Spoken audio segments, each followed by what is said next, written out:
welcome to Sus Vlog channel. Welcome to my vlog for today. And for today's video, we start with Sus with my breakfast. Actually, it's already late breakfast. Kasi, as I said, parang pag during weekend na talagang is my rest day, ako naman ay nagbibigay ng time to sleep a little bit more time. Nagkakataon lang minsan, I have an extra work during weekend kasi nga, pag yung amo ko is may travel, then I need to stay over on my work for a long hour.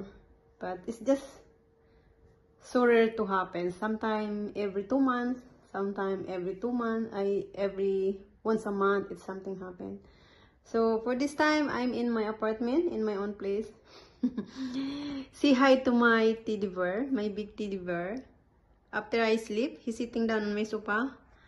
I hug him when I'm going to watch my TV or I'm watching some film. And this is my window. It's very sunny today. The weather is so good. It's so warm. Actually, I'm sweating, but it's good because I like it. I don't need to go and fitness to do exercise. Diba?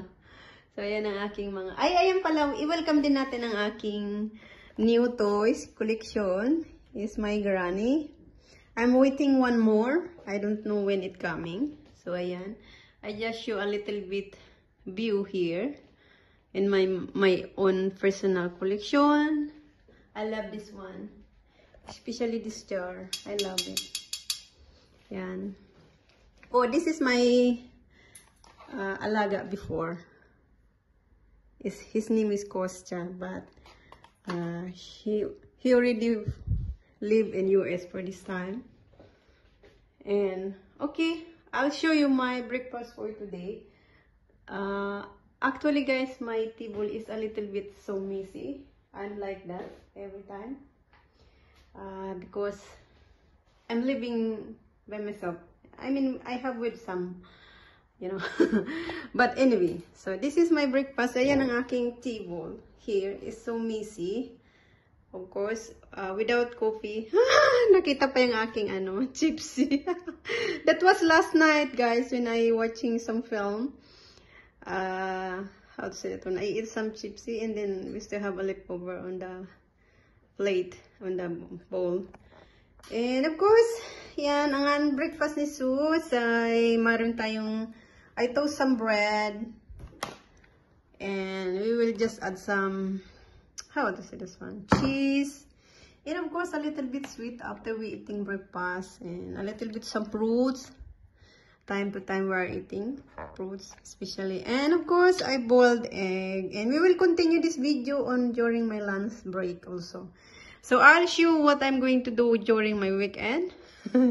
What Sus Vlog channel doing, enjoying with my food trip, what I like. So this is my table. It's so a little bit messy, guys.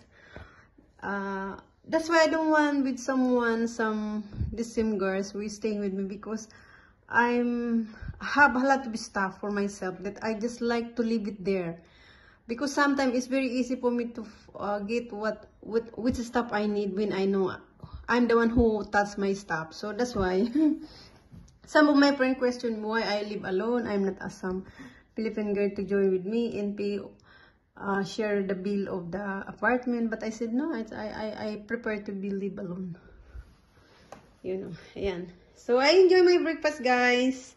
Later I show you also my lunch. But what I buy last night before I go, I buy some salmon steak. So let's see